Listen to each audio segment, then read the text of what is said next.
Get up here.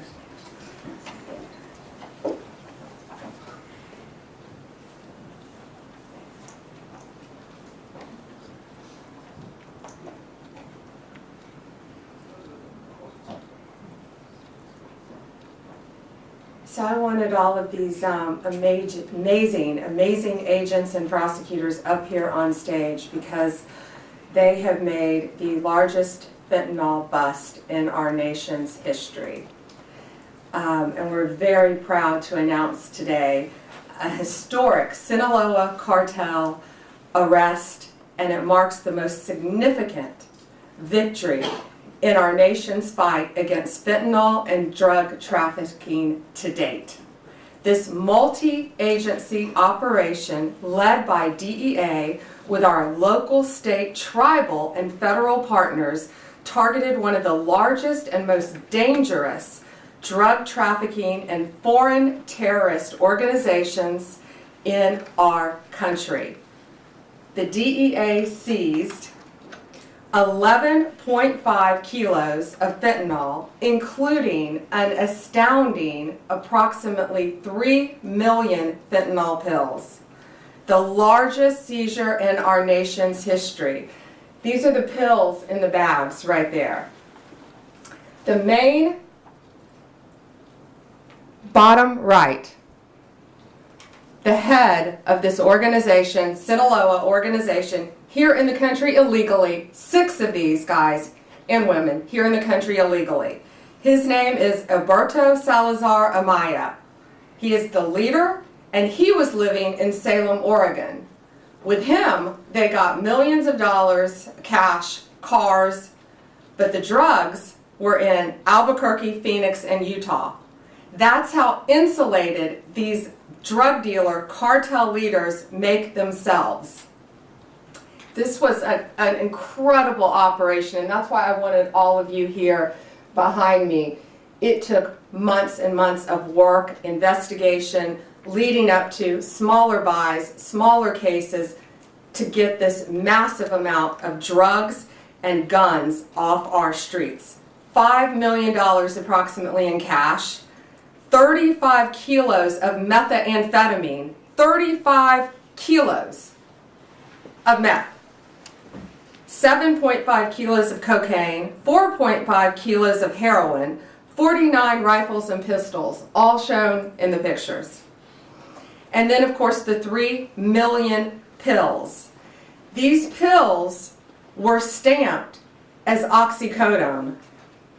Let that sink in. 3 million pills going on our streets. 3 million pills, the streets of our country, laced with fentanyl, labeled as oxycodone. And they were in all different strengths of fentanyl within them. This operation was made possible by over 55,000 hours of law enforcement investigation. And this is a really dangerous job that these DEA agents face every day, but they are getting very dangerous drugs off of our streets each day. They are flooding our cities with a weapon of mass destruction, fentanyl. And when we catch you, like all of these individuals, if convicted, we will put you behind bars, there will be no negotiating, and we will lock you up for as long as humanly possible.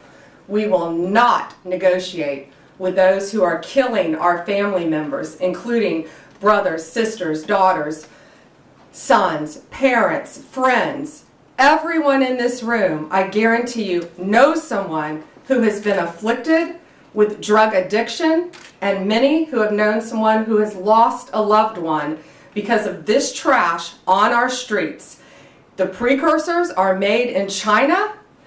It was sent to Mexico and came right in our country. And again, 6 of these individuals were here illegally. That won't shock you. And we're running a massive, massive drug operation. This kind of success doesn't happen without extraordinary leadership. And I want to personally thank my friend, DEA Principal Deputy Administrator Rob Murphy, DEA El Paso Division Chief, Agent in Charge, Omar Ariella. I'm killing your name, Omar. Omar, okay. And U.S. Attorney, where's Ryan? Ryan Ellison. I also want to thank again the brave men and women of law enforcement. Last week I joined them at a DEA laboratory, and we went there, and it was truly remarkable what we saw, how quickly these cartels can manufacture and make fentanyl powder and put it into these pills. But people need to know, parents need to know, kids need to know, this fentanyl, this bus, these 3 million pills for oxycodone, they put this in Xanax, they put this in Adderall, they put this in Molly, the date drug or the party drug, something called Molly, they put it in cocaine, and they put it in marijuana. And it is to get you so highly addicted that you can't get off it. 75,000 Americans are dying each year because of fentanyl. 75,000. And that's why this is so important today. You've got to spread the word. If you know anyone who is taking any recreational drugs, they need to be extremely careful, because there is a very high likelihood it could be laced with fentanyl. And that's one of the reasons 75,000 Americans are losing their lives each day. It is the #1 cause of death for individuals between 18 and 34 in our country. More seizures are coming, more arrests are coming. I guarantee you that.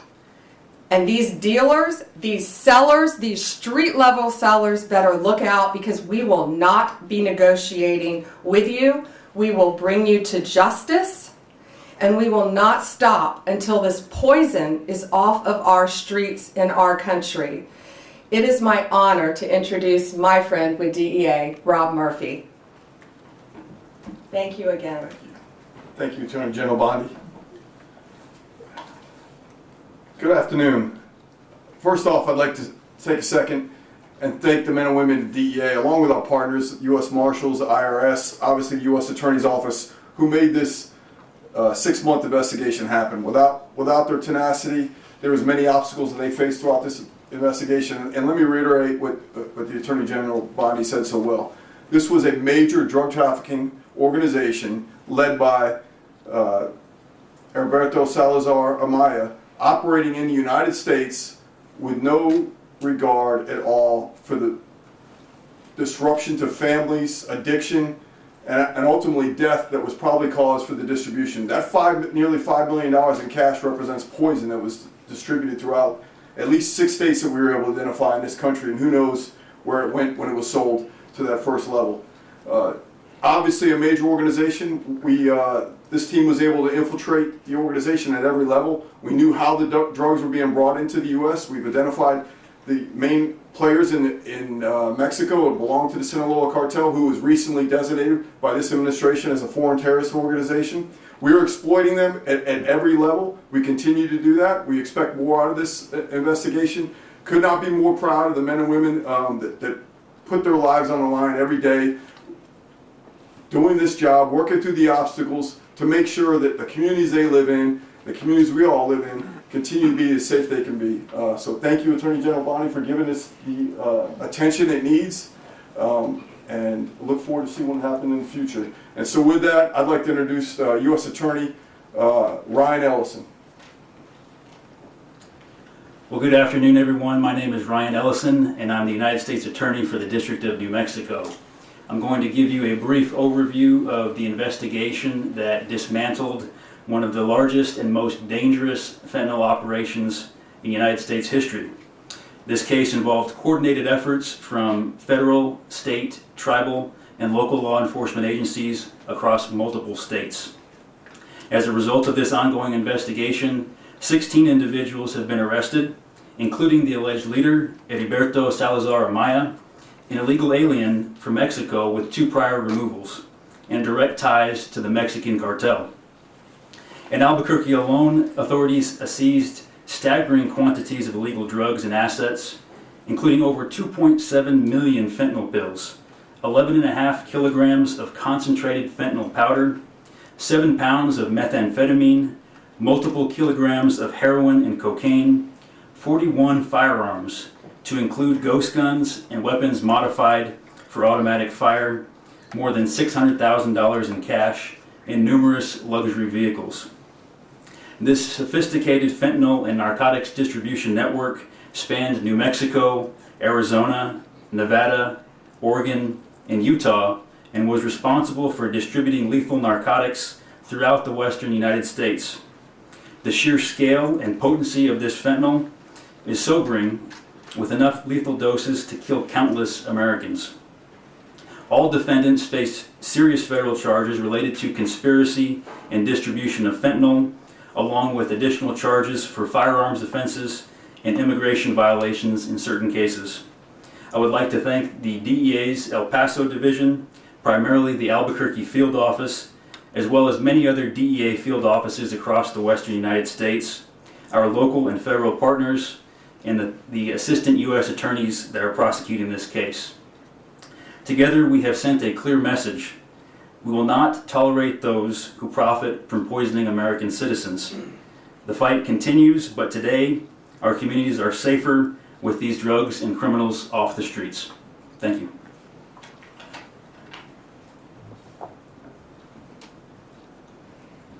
I just want to add one thing.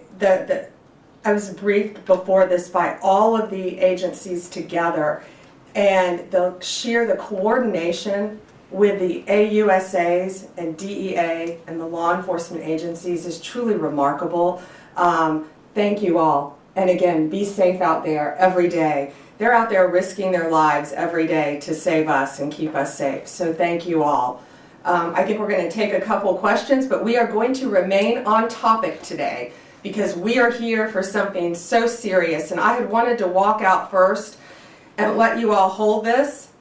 This is how much fentanyl it takes to kill you. So if you want to come up and look at this after in this vial, you're welcome to. It looks like just a few grains of salt, and this is what it takes to kill you. Okay. Just a reminder, we're staying on topic today.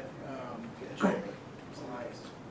Madam Attorney General, I was wondering if you're seeking to deport the 6 illegal aliens who are here, or to charge them first and then seek to deport them. I know there's been a number of high-profile arrests you guys have made where you've made the decision to just go after deportation versus criminal trial. This guy is the leader. He's the #1 guy. And I want them to stay in our prisons as long as possible. I have no desire to send them back to Mexico because they were coming across our border illegally. No longer will they be able to do that. But the amount of drugs, the amount of money, the amount of weapons, most of these individuals, if convicted, will remain in American prisons. Perhaps Alcatraz. Mary Margaret, Delaware.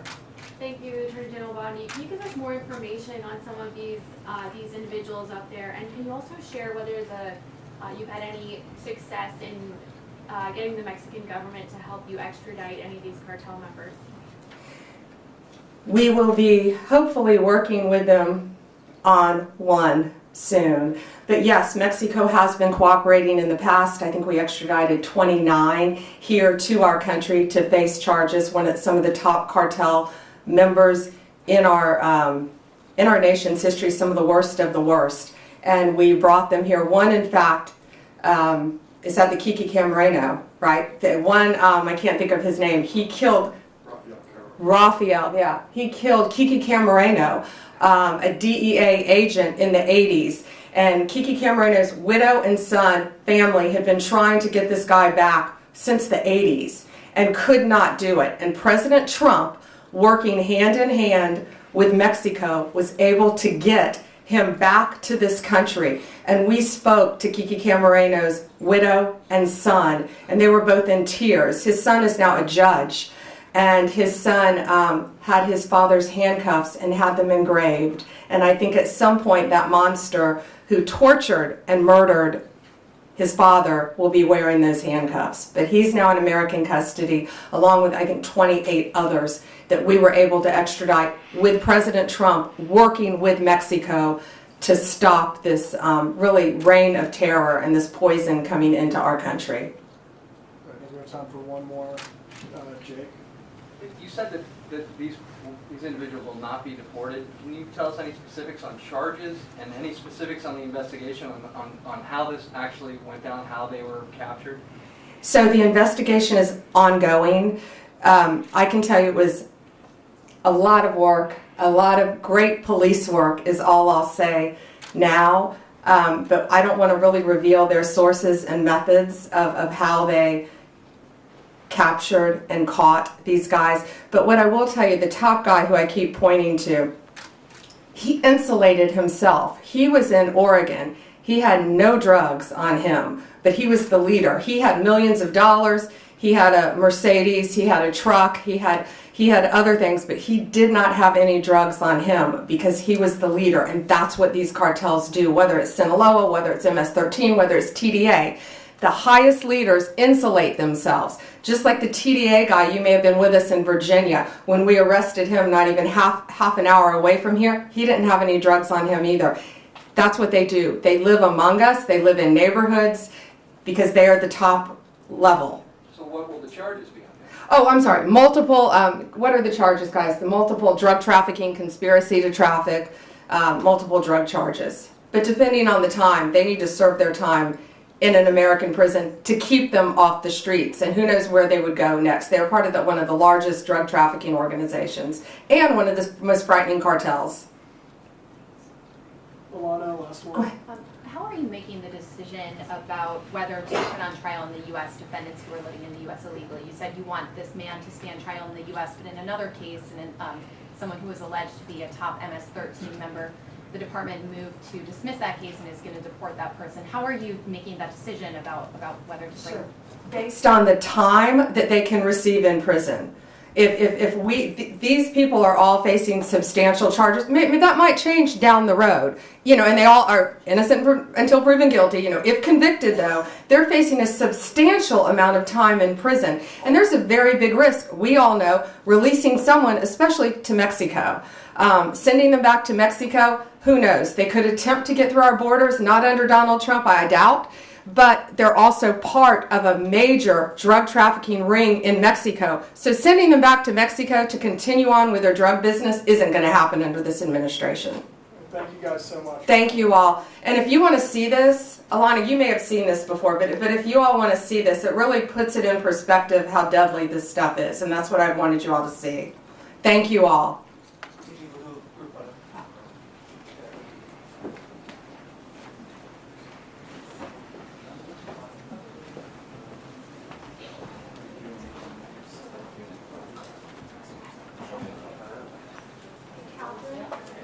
Give this to the other reporters just to pass around. I just want them to see it.